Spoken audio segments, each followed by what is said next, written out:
Welcome back to another Motobob video, and today we're going to be looking at 7 exciting new rumours for bikes that could be announced in 2023. Now, the first ever BMW motorcycle, the R32, was presented to the public in September 1923, so it doesn't take a heck of a lot of brainpower to figure out that this year will be their 100th anniversary. Now, they've already begun the celebrations with a pair of special editions, firstly the R9T 100 years and also the R18, both of which get a fancy chrome paint job and plenty of bolt-on accessories. But it looks as though BMW have something more in the works, potentially something more substantial, at least if this teaser on Instagram is anything to go by. I reckon it could be the new updated version of their super popular R1250 GS, because you see there's a bit of a bulge in the cover up here which suggests it'll have a high mounted exhaust, and it sort of lines up with the current GS pretty well. On top of that, a new GS has been spotted out testing, and we've got hold of the spy shots here, and although it's certainly not quite production ready, it doesn't look a million miles off. From what we can see in these pictures, it looks as though there'll be an all-new engine, which is rumoured to be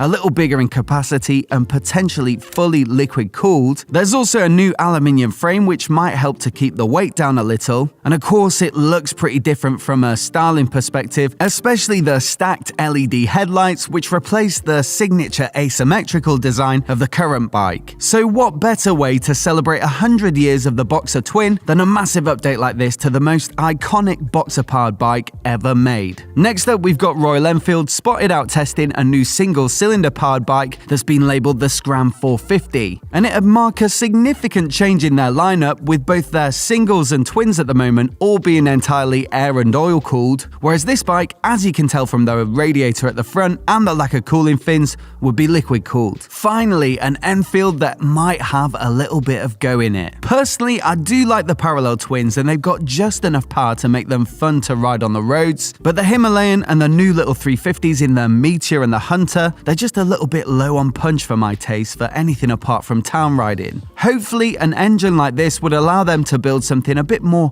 revvy and lively. Otherwise, it looks like business as usual for Enfield, with a slightly retro design and fairly simple hardware, but it should be cost effective, and that's always been their emphasis, and it does really work. They sell loads of bikes year in, year out. The only potential barrier to success for this one is that it looks like an area of the market that's booming in terms of new bikes at the moment. Triumph, for example, are working on a baby Bonneville Scrambler, which does look remarkably similar to this bike. Harley seem to have something in the works too, and there's also the recently announced Honda CL500. You see, a lot of these sorts of bikes are built to target the Asian market, which is potentially huge business in terms of sales volumes, but as a secondary benefit, some will go on sale in Europe and the US, and the result is more choice, especially for beginners or anyone looking for something easy to manage. And so for the punter, 2023 could be a good year if you're looking for an affordable mid-capacity retro. Now, just this week, we've had news that Triumph are planning to launch a new Aragon Rally special edition of their Tiger 900 Adventure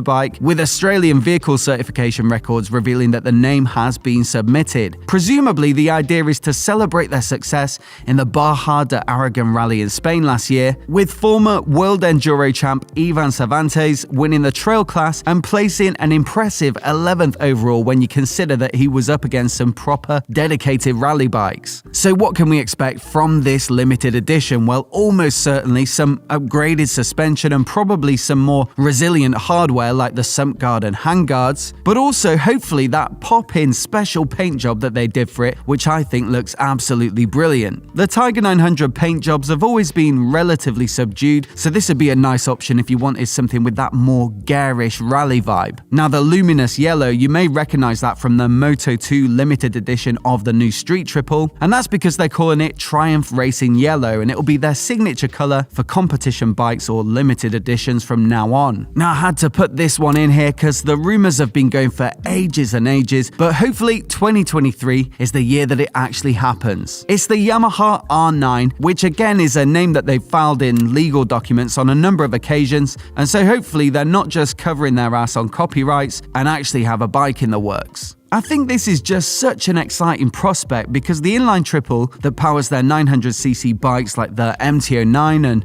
Tracer 9 and XSR 900 is really good. In my opinion, it's one of the best engines currently on the market for its usable mid-range and plenty of top end and a decent soundtrack, and it's just so fun and satisfying to ride. So why not shove it in a sports bike? Surely it would be epic. The only reason they might not have done so up until now is that sports bikes have dwindled in popularity over the past decade or two, to the point where they're not really worth making, whilst nakeds and adventure bikes have both boomed massively. But that said, Yamaha did release the R7 a couple of years back now, so perhaps they are willing to buck that trend, especially if it's based upon an existing platform, so it's relatively affordable to produce, and then it doesn't matter so much if it doesn't sell in huge volumes. The R7 is a brilliant sports bike for the road, the MT-09 is an absolute hoot to ride, an amazing value for money, so a mashup of the two should be excellent. Now, this approach of taking a platform and then spinning it out into several different models to save on R&D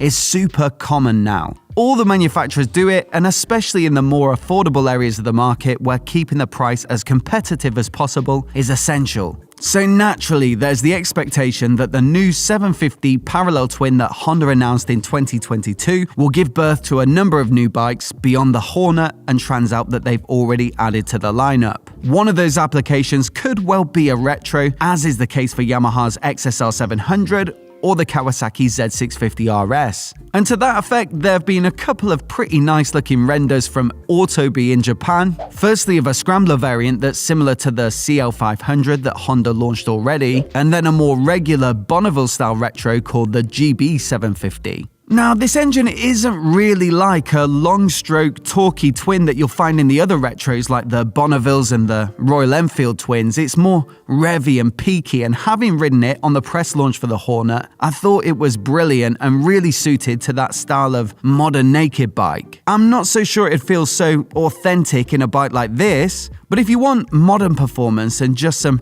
old school styling on the top of it, rather than retro character through and through the bike, then these could be two bikes to keep your eyes peeled for. On a more technical note, Piaggio recently filed some designs for a variable valve timing system, which of course could have applications for their most sporting brand, Aprilia. Variable valve timing basically means that you can vary the opening and closing of the valves in relation to the ignition timing, and the result is more top-end power while still preserving the efficiency and torquiness in the low revs. From these designs, it looks as though Aprilia are working on a passive system that would be legal for use in MotoGP, and as is often the case, this could eventually trickle down to their road bikes like the RS V4. That said, at 217 horsepower peak, it doesn't really need much more pep for your average rider, but I'm still looking forward to seeing what they come up with. Now last up, we've got the KTM RC990, a parallel twin-powered sports bike that's based upon the same platform as their middleweight, naked and adventure bikes, and it's already been spotted out testing in these spy shots. In fact, we've already made a full video about it with all the details, and I've linked to it on the screen right now in case you haven't seen it already, so give it a watch and let me know what you think of it down in the comments. And if you're new here and you want to see all of the latest motorcycle news right here on YouTube, then hit subscribe and I'll catch you in the next video.